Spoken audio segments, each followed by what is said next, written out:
Bonjour à tous, bienvenue sur le plateau de Bonjour chez vous. On est très heureux de vous retrouver aujourd'hui encore. Nous allons parler de la foi. Comment faire grandir ma foi? C'est la question à laquelle on va répondre aujourd'hui. Et je serai avec Annabelle et notre invité de la semaine, le pasteur Eladj Diallo. Ça va bien, pasteur Eladj? Ça va très bien. Bonjour, ça va Annabelle? Oui, très bien. Merci. Tu es, je le rappelle, donc pasteur de l'église Crosspoint à Calgary. Oui. Et on a le plaisir de t'avoir avec nous cette semaine. Merci beaucoup. Et aujourd'hui, pasteur Eladj, tu fais une rubrique Conseil du coach. Tu vas nous dire comment développer une foi qui produit des résultats, parce qu'on veut qu'elle produise quelque chose. Bien sûr. La foi qui ne produit pas, elle est vaine. C'est comme un nuage qui n'a pas d'eau. C'est vrai. Je vais partager 5 clés. Comment développer une foi dynamique qui produit des résultats desquels Dieu tire sa gloire. Excellent. Déjà, juste dans l'introduction, on sent la profondeur de ce que tu vas partager. Ah, c'est génial, ça donne envie, ça donne envie. Donc aujourd'hui, on va vous exhorter, on va vous encourager à la foi. Et pour commencer, on va vous décrire un peu ce qu'est la foi dans la pensée du jour. Alors moi, j'ai 3,2 points pour ne pas vous expliquer la foi, mais vous dire comment faire grandir votre foi. Et oui, on peut lire dans Jacques 2 au verset 26, la foi sans les œuvres est morte. Et en fait, ce verset et tout ce chapitre nous encourage à pratiquer la foi. Et c'est comme si on veut faire grandir nos muscles, par exemple, eh bien, on peut regarder des vidéos de musculation, on peut regarder tout un tas de choses, se documenter, on peut même aller dans une salle de sport, regarder des gens qui font du sport, on peut même les toucher, mais c'est nous-mêmes. C'est bizarre ce que je viens de dire. C'est très bizarre. Mais c'est juste pour... Bref, revenons à notre sujet. Toucher les appareils de musculation. Exactement, on peut s'asseoir sur un banc de musculation, mais si nous ne portons pas les poids, si nous ne faisons pas nous-mêmes l'exercice, eh bien ça n'aura aucun impact, ça n'aura aucun effet et on pourra dire mais moi je m'y connais, je connais les 28 000 principes dans l'ordre alphabétique en grec, en hébreu, en araméen et tout ce que vous voulez, mais si ta foi ne produit rien, si ta foi n'est pas active, si tu ne portes pas les poids, eh bien ça ne produira rien. Alors ce que je vous encourage à faire, si vous voulez que votre foi puisse grandir, si vous voulez prendre ces muscles spirituels, c'est de pouvoir vous exposer à la foi. Et face à une situation, eh bien on a plusieurs réactions possibles et on a des réactions qui peuvent être sages, humaines, où on calcule, on raisonne, on trouve des plans B, etc. On accepte des solutions avec moyennes. Bon, je suis malade, mais je vais apprendre à vivre avec un traitement. Ou voilà, là je viens de tomber au chômage. Bon, je vais trouver un petit boulot, puis on va galérer comme ça pendant 5 ans. Bon, on peut aussi se dire, eh bien, face à cette situation, Seigneur, je vais te faire confiance, je décide de te faire confiance, je décide de renoncer à tous mes plans à moi, mes plans de secours au cas où ça ne marche pas et de te faire à toi premièrement confiance. Je vais m'exposer à la foi, je vais me jeter dans la foi, je vais vivre la foi et c'est le moment où je vais pouvoir voir ma foi grandir parce qu'elle va être mise en action. Alors qu'il y a un défi dans votre vie, ne fuyez pas, n'ayez pas peur, ne commencez pas à prendre vos armes, vos réflexions et vos outils à vous, mais dites-vous, ok, face à cette situation, j'ai le choix de pouvoir faire grandir ma foi. Est-ce que c'est ça que je vais choisir de faire? Est-ce que je vais juste toucher les principes de la foi ou est-ce que je vais les pratiquer, les mettre en action et faire grandir ma foi? Amen. Merci Annabelle, après nous avoir encouragé à toucher les personnes qui font de la musculation. J'espérais qu'on les tous oubliés. Non, je voulais le souligner quand même. Mais tu as très bien fini ta pensée. Attends, du coup je peux peut-être Ouais, ça va être pire ou pas. Bon, on va tenter. Hein. Mais ça pourrait que si je te fréquente, Yveline, et toi, tu as la foi, et ben en fait, ça peut m'encourager, ça peut me stimuler, mais ta foi reste ta foi. Oui. Et j'ai beau me tenir à côté de toi, mais en fait, si moi, je ne saisis pas mes promesses avec ma propre foi, ben en fait, je vais rester stérile dans ma foi. Bien Donc, sûr. tu vois, c'est bien quand même. C'est parfait. C'est parfait, c'est profond. C'est profond. Ça, c'est clair. Vraiment. Merci, pasteur. Non, mais c'est important de comprendre qu'effectivement, la foi, c'est quelque chose de personnel. Alors, on peut, au travers de l'imposition des mains ou autre, ou même en tant que parent, on peut croire pour nos enfants, on peut croire pour les autres, mais pour s'approprier les promesses qui nous concernent dans notre propre vie, on ne peut pas s'appuyer juste sur la foi des autres, on doit compter sur notre propre foi. Et cette foi, c'est comme un ingrédient qui amène le surnaturel dans vos recettes. C'est comme, je sais pas, c'est comme la levure dans une recette de pain. Sans cette levure, le pain ne montera pas, le pain n'aura pas la texture qu'il doit avoir, ne produira finalement rien. Et en fait, la vie chrétienne dépourvue de foi n'existe même pas, puisque on a dû croire, avec même une minuscule foi s'il le faut, croire pour naître de nouveau. Sans la foi, c'était impossible de pouvoir entrer en contact avec Dieu. La foi, vraiment, on ne peut pas s'en passer. Mais le problème, c'est que parfois, on se contente, en fait, d'une petite foi, justement, du peu qu'on a. Et puis, on se dit, ben voilà, moi, j'ai eu la foi pour le salut, puis c'est suffisant. Yeah. Mais en fait, la Bible nous encourage à avoir la foi pour toutes les promesses qui nous concernent dans la parole de Dieu, pour pouvoir se les approprier, pour pouvoir marcher comme Dieu veut qu'on marche, pour qu'on soit des témoins, qu'on soit capable de briller, qu'on soit capable d'imposer les mains aux malades et les malades seront guéris, de marcher sur les scorpions, parce qu'on a besoin de la foi pour ça. Et notre verset du jour, c'est Jésus en fait qui a parlé à ses disciples dans Luc 17 au verset 6. Et donc Jésus a dit, si vous aviez de la foi comme une graine de moutarde, c'est pas bien grand une graine de moutarde, vous diriez à ce mûrier, déracine-toi et va te planter dans la mer, et il vous obéirait. Jésus vraiment voulait simplement démontrer que la foi peut produire des choses extraordinaires, des choses qui dépassent l'entendement. Un mûrier, un arbre ne se déplace pas tout seul pour se jeter dans la mer. Dans le normal, dans le naturel, c'est pas possible. La foi produit le surnaturel, produit des choses extraordinaires et on a besoin de s'en servir. Oh, et je pense que vraiment, venez dans la même lignée. C'est pour ça que la Bible nous dit dans Hébreux 11, 6, sans la foi, on ne peut pas lui être agréable. Exactement. C'est cet outil-là que Dieu nous a donné pour pouvoir rentrer dans la dimension du surnaturel. Permettre à Dieu de pouvoir produire pour les hommes la démonstration de sa bonté. Alors pour nous, en tant que croyants, la foi en Christ n'est pas seulement dans son habilité de faire, mais sa personne. Exact. Que c'est un Dieu, il est intègre, il est fidèle, il est bon, il nous aime. Nous devons croire ça. Encore une fois, l'Hébreu dit, ceux qui viennent à lui doivent savoir qu'il est. Il est. Amen. Donc nous devons savoir que Dieu est. Il est bon. Il veut faire des miracles. Il veut nous guérir. Mais il nous demande un instrument, la foi. Exactement. Jacques chapitre 1, verset 7 dit, ne pensez pas que vous allez obtenir quoi que ce soit de Dieu en dehors de l'exercice de la foi. En parlant d'exercice, là, je reviens encore au gym, en train de faire des muscles. Il faut le pratiquer. Il faut pratiquer cette foi-là. Il faut pratiquer cette foi. Prier pour quelqu'un, croire qu'il va être guéri. Et puis, bon, la première fois, il ne guérit pas. Bon, on n'arrête pas là, on pratique encore. Donc, Dieu nous donne souvent des opportunités pour pouvoir nous rapprocher de lui. Pour moi, la foi, c'est vraiment la clé de l'intimité avec Dieu. C'est vrai. Et on encourage souvent à être dans le être et pas juste dans le faire. Et c'est une bonne chose.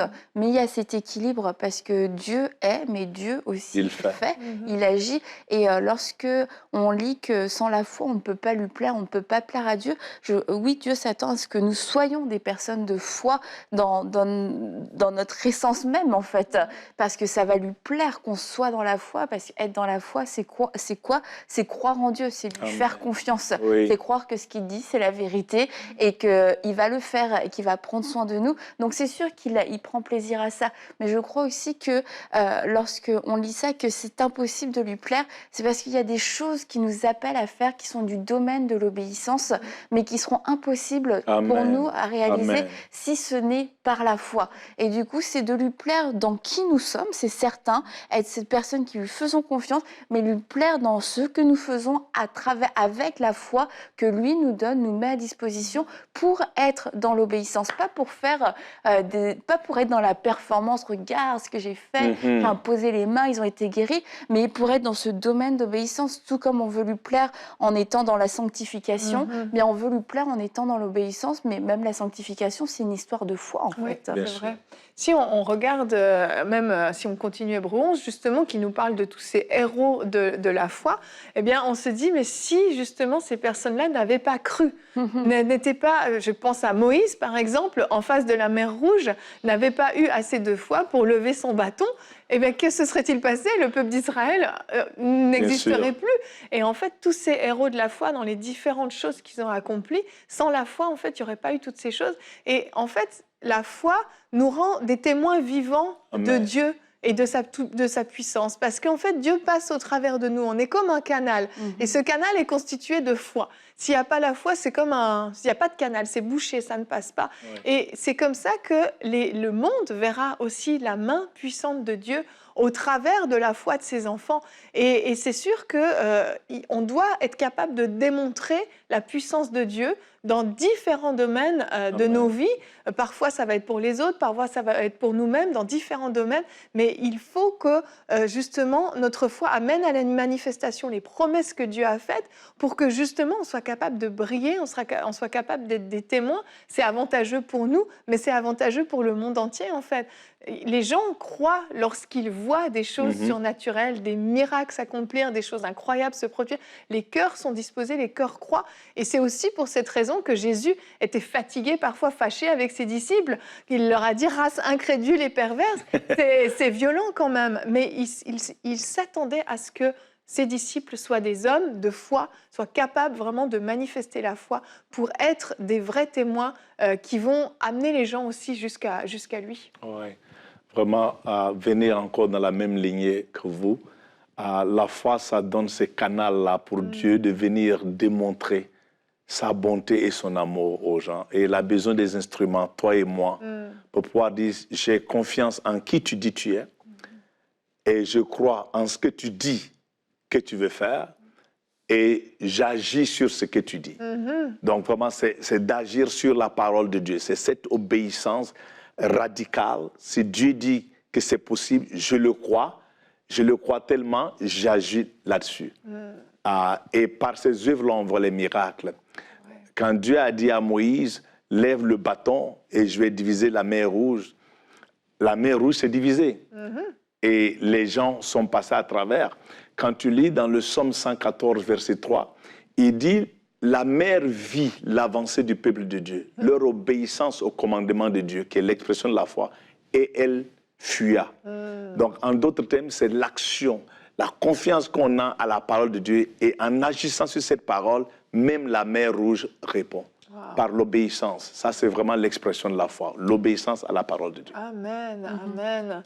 Vraiment, la Bible nous dit, Jésus a dit à Jairus, il a dit « crois seulement ». Et je crois qu'on a des fois tellement compliqué la foi, on a voulu rendre ça des théories, des choses à n'en plus finir, mais Jésus vous dit « crois seulement ». C'est horrible de dire ça avant un conseil du coach. Non.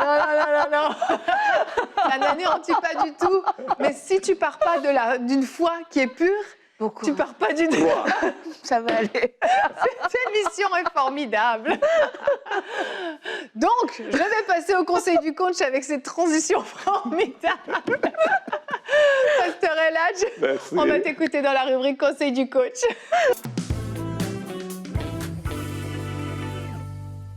Alors, comme on le disait, comment développer une foi qui produit des résultats? Plusieurs chrétiens sont frustrés parce qu'ils font beaucoup de choses et ne voient pas les résultats. Et je pense que souvent, c'est parce que nous voulons construire une foi basée sur les opinions des gens. Et même les témoignages des gens, c'est bien, mais ce n'est pas l'essence première ou le matériel qu'on a besoin pour pouvoir construire notre foi. Je vais donner juste 5 points rapidement. Numéro 1, connaître les promesses de Dieu dans le domaine que tu cherches ton miracle.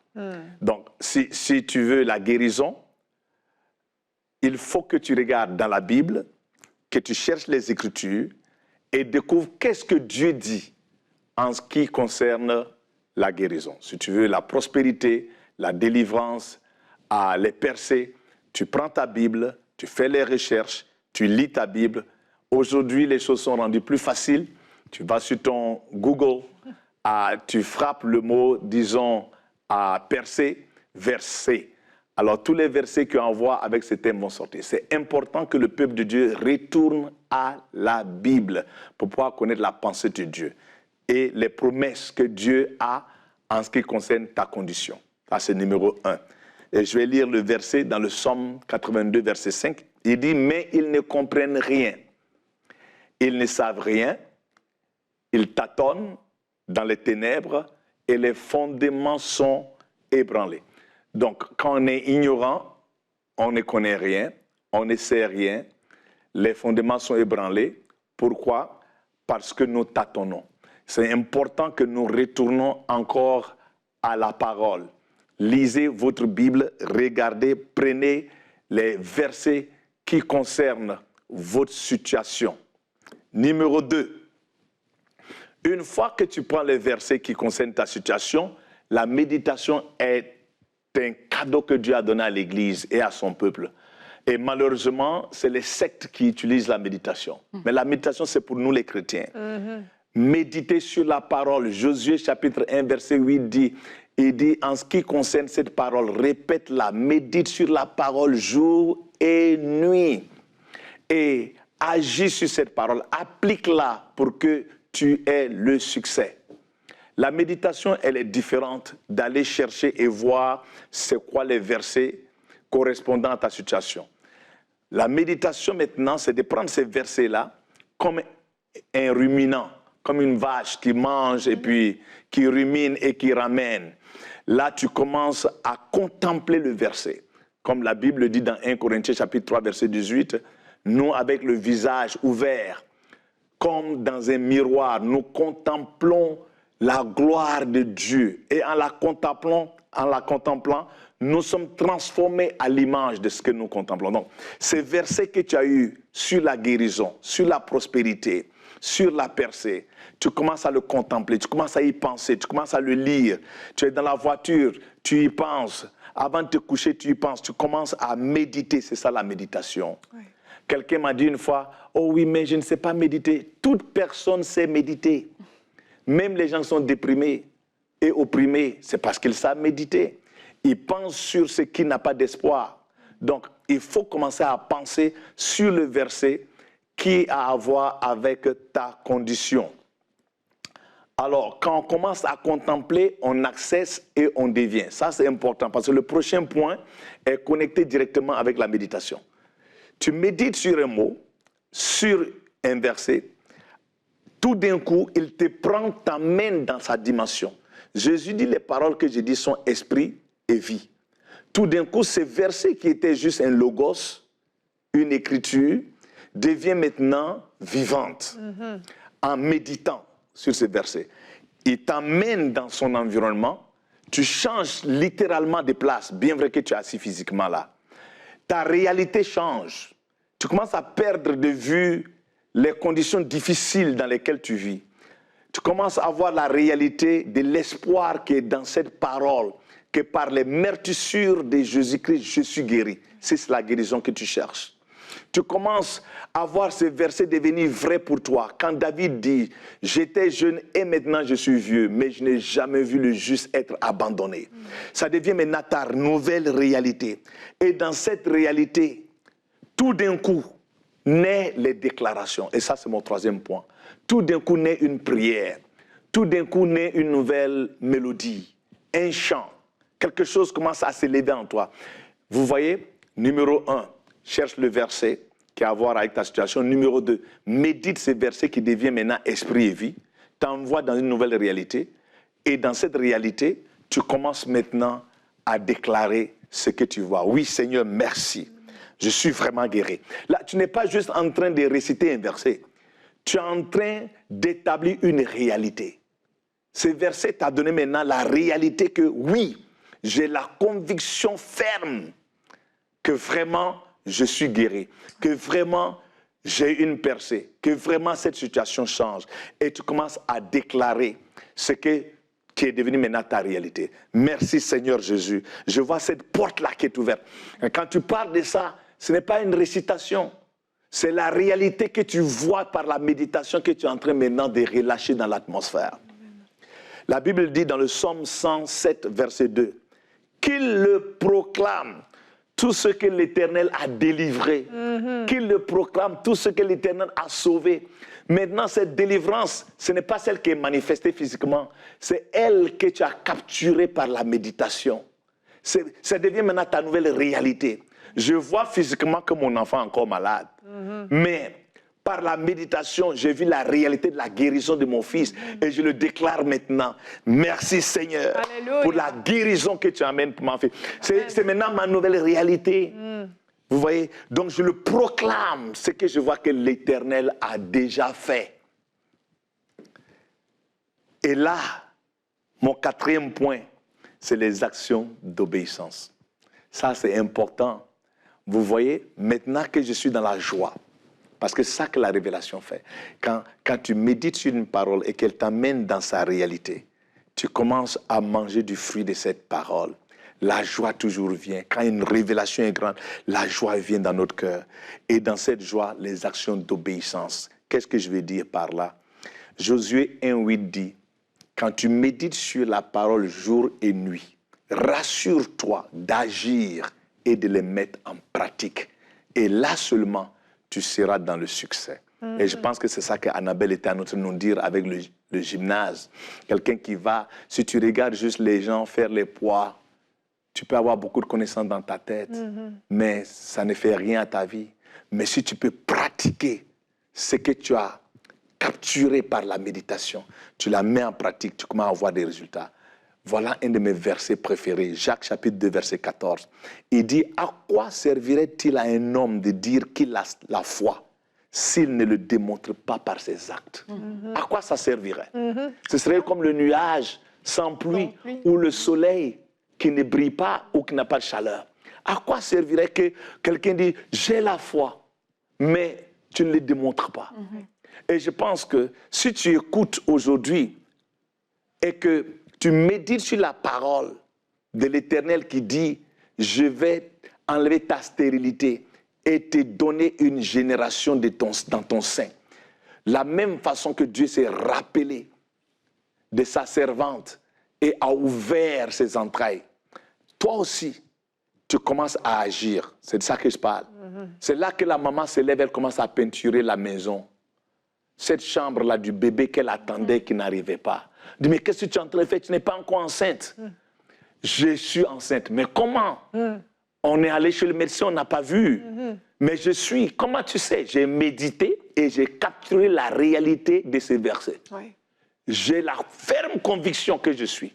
Et c'est ça la foi. Elle commence à agir maintenant, à préparer le berceau, à préparer la chambre, parce qu'elle sait que l'enfant s'en vient. Et c'est ça que Paul dit dans 1 Timothée chapitre 1, verset 12. Il dit, je sais en qui j'ai cru. Et je suis persuadé, I'm fully persuaded, excusez-moi, j'ai la ferme conviction, ça c'est en français, j'ai la ferme conviction qu'il est capable. Elle commence à préparer ça. Maintenant aussi, quand on parle d'action et d'obéissance, quelqu'un qui veut la prospérité, et maintenant tu as médité sur la parole de l'Éternel à l'égard de la prospérité, et c'est devenu une réalité. Maintenant, si tu t'assois à la maison que tu ne vas pas travailler, il y a une contradiction entre ce que tu déclares et ce que tu fais. Donc, agir sur la parole est importante. Jésus parle aux disciples, il dit, ne soyez pas seulement des gens qui écoutent, mais soyez aussi des gens qui font la parole, qui agissent sur la parole. Nous devons avoir des actions correspondantes, sinon la foi est morte. Jean 13, chapitre 17 dit, « Si vous savez ces choses, vous êtes heureux à condition de les mettre en pratique. » Mon dernier point, le 5e que je vous donne, c'est les actions des grâces. Philippiens chapitre 4 nous parle. C'est la cure du doute et du murmure. C'est là qu'on commence à remercier le Seigneur. Merci Seigneur Jésus-Christ pour ces miracles que tu me donnes. Oh merci, je le reçois, je le sais. Tu commences à pouvoir le glorifier parce que tu sais que c'est déjà fait. Alors, frères et sœurs, numéro 1, rentre dans les Écritures, vois les promesses de Dieu à l'égard de ta condition. Numéro 2, médite sur la parole pour qu'elle devienne une réalité nouvelle pour toi. Numéro 3, il faut que tu sois obéissant et agir sur la parole de Dieu. Numéro 4, il faut que tu donnes des actions de grâce à l'Éternel. Tu le remercies. Numéro 4, la déclaration. Et numéro 5, remerciement, action de grâce. J'espère que quelqu'un a été béni. Merci. Amen. Je pense qu'on l'a été. Wow. Merci, Esther. Donc, tu en as 2 déjà. Merci beaucoup. Vraiment, c'était important de comprendre en fait ces choses-là. Et en fait, lundi, tu le sais pas, tu n'étais pas avec nous, mais lundi, on a parlé des promesses et justement de comment s'approprier ces promesses et dans cette attente, avoir une attitude de foi. Et je crois vraiment que ces 2 émissions travaillent dans une même direction, travaillent en commun pour vous encourager à la maison dans ce que vous êtes en train de traverser, parce que généralement, quand on parle de foi, on parle de promesses, souvent on associe ça aussi à une attente d'une manifestation. Et on veut vous encourager à croire vraiment et à mettre en pratique ce qui a été dit. Faites grandir votre foi vraiment, oui, méditez la parole de Dieu, appropriez-vous ces promesses. Elles sont pour vous. Poser des actions de foi, pas des actions de superstition, mais des actions de foi. Parce que parfois, on fait les choses en se disant, bon, il faut que je fasse quelque chose pour démontrer ma foi, mais c'est presque de la superstition. Mais vraiment des actions de foi, comme un pied à terre que vous mettez en disant, je m'approprie cette chose-là, je m'approprie cette promesse pour moi. Parce que votre foi a vraiment le pouvoir de changer les choses autour de vous, de faire vraiment transporter des choses dans le surnaturel et de les amener dans le naturel, dans vos circonstances, dans ce que vous traversez. Peut-être vous passez par des temps vraiment difficiles, que Dieu vous fortifie vraiment, que Dieu vous renforce et que vous soyez des hommes et des femmes de foi, que vous n'ayez pas peur de prendre des décisions de foi, des pas de foi aussi, et de vous servir de cette foi que Dieu vous a donnée. La Bible dit qu'on a tous reçu une mesure de foi en nous et vous avez la foi. Ne dites pas « j'ai pas de foi, moi j'ai pas de foi ». Non, vous avez tous reçu une mesure de foi en vous. À vous d'apprendre à vous en servir, à vous de la muscler, comme on l'a dit dans cette émission. Et vous allez voir des choses extraordinaires se produire dans votre vie parce que nous servons un Dieu extraordinaire. Et notre foi est simplement posée sur celui qui accomplit des miracles, des prodiges, qui est le créateur du ciel et de la terre. Et vous pouvez lui faire confiance, vraiment. Merci à vous deux d'avoir été avec nous aujourd'hui. On va se retrouver demain. Demain, nous allons parler des relations. On passe à un autre thème, mais c'est aussi très important. As-tu du mal à comprendre les autres? On a tous différents types de personnalités. On a du mal à nous comprendre parfois, dans notre sens de l'humour très évolué. Eh bien, nous avons tous différents types de personnalités. Et Pasteur Elèche, tu vas faire une rubrique famille au titre surprenant. Ton adolescent n'est pas fou. On n'en dit pas plus, mais je crois que ça va parler à des parents. Ceux qui disent « Ah oui, je sais ce qu'il veut dire », vous êtes concernés. Allez, on se retrouve demain. Merci d'avoir été avec nous et bonjour chez vous.